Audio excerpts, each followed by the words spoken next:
What's up, Habs fans? There is a lot to talk about after this game, and we will get to the whole Quebec City Kings debacle after I talk about the game.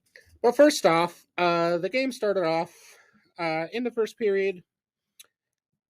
I, I couldn't believe what I was seeing. There were two Habs players without their stick for a bit. They luckily did not allow it a goal during that time, but basically sums up how this entire game went. Later on in the second period, Kadri would score. He basically said, "Wait till you see my spin move," and made it 1-0. The Habs did immediately respond. Lindstrom gets his first as a Hab, tying it up at 1-1. Then Zary scores later in the second. In the third, Calgary goal is waved off for being offside.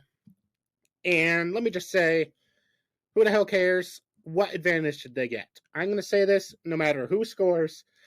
This is not in the spirit of the offside rule. They got no advantage for being offside in that they were managing to cycle the puck. It gave them no advantage. That goal should not be taken away. Anyway, later on, as the Habs had pulled their goaltender, Martin St. Louis decides to put in Anderson, who was hitting a lot of posts over the night, instead of Slavkovsky. Now, St. Louis has been saying that he is more focused on development than wins. And yet you put in Anderson over Slavkovsky. You're trying to build up Slav's confidence. You can see the flashes. And you don't put him in this situation. Really? And even if you're trying to win, honestly, I think Slavkovsky gives you a better chance than Anderson right now. Anderson has been having trouble scoring at all recently, even getting shots on the net. So I personally, I just don't understand the decision. But whatever. Also happening in the game, Gouli was almost cut by a skate as a player tripped over him. Luckily, he is okay. He might have actually been cut by the skate in the face. He's fine. All I have to say is this just proves that skates can go up that high on accident, and people aren't doing this on purpose. But that's all I'm going to say about that. Moving on to the whole Quebec City thing. So, Quebec City, their government, has decided that instead of allowing the Habs to play there for free, which they offered to in the preseason next year, they're going to have the Kings come in and pay them to do it.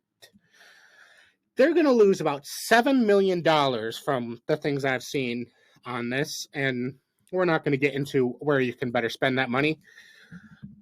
But the Kings over the Habs in Quebec. And yes, I know there's a lot of people in Quebec who hate the Habs because of the historic rivalry with the Nordiques, but come on. The Kings, just because they have Dubois and Dano? Really? How much tourist revenue are you going to get from this? How many people are going to come up from California to watch the Kings in Quebec, a preseason game? You would have been a lot better off having the Habs play there for free and have the Bruins come to town, because there's a lot of Bruins fans that live in the Maritimes and obviously in New England, which isn't too far of a drive to get to Quebec City. You would have made a lot more money doing that. It makes no sense. And I get it. They're trying to show the NHL, oh, we'll do anything to get a hockey team. Yeah, that's great, but the NHL is also going to look at this and say, hey, nobody shut up. Why would we give you a team? It's just stupid desperation at this point. So that's for the game. The Habs outshot them 35-29. It was perfect 50-50 in that. No power play goals were scored. The Habs had 4 chances. The Flames had 3. They out-hit Calgary 18-12. They had 9 block shots to Calgary's 20. And Montembeault stopped 27 of 29 for a .931 save percentage. Next game for the Habs is on Thursday. A rematch against the Vegas Golden Knights, who actually look beatable now.